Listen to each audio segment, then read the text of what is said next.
था कि आपने अपनी किसी वीडियो के अंदर लास्ट में सिरके से मुतल्लिक को प्रोग्राम किया था। इसमें है कि सवाल मैं आपको कर देता हूँ कि खट्टी चीजों से औरतों के यूट्रस के मसाइल हो जाते हैं, क्या सिरका और लेमन भी नुकसान दे सकते हैं?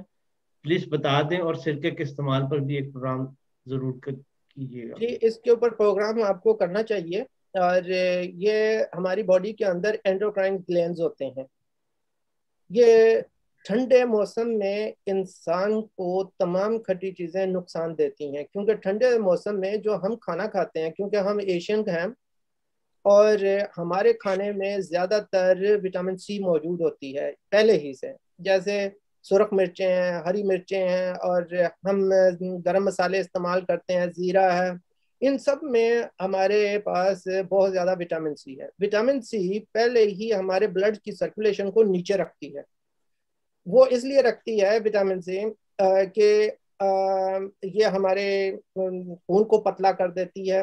और जब हम सूरज की रोशनी में होते हैं, क्योंकि ये ग़िज़ा जो है वो गर्म मुल्कों की है, गर्म मुल्क में ऐसे ये है कि धूप टॉलरेट हो जाती है, क्योंकि टेम्परेचर लो होगा बॉडी का, तो धूप उसको उबाल लेगी भी, तो कितना ज्यादा उबाल लेगी, ज्यादा देर उबाल नहीं सकती, जिसकी वजह से उनको सरसाम नहीं होता, मुख्तलिफ बीमारियां नहीं लगती, लकवा नहीं होता, फालिज नहीं होता, हेमरेज नहीं होता।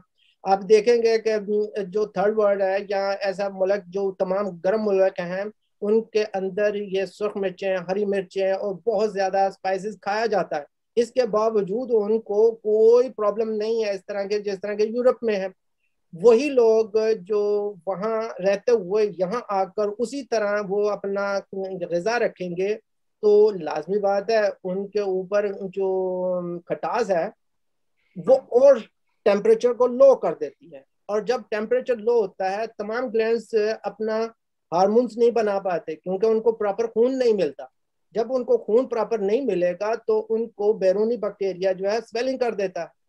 तो इसीलिए अक्सर औरतों के एंजाइटी बढ़ जाती है। एंजाइटी बढ़ने से मैदे में जलन होती है और लिवर जो है फैटी हो जाता है, और यूट्रस जो है अपना मुनासिब जो है कारकर्दगी है वो पूरी नहीं कर पाता।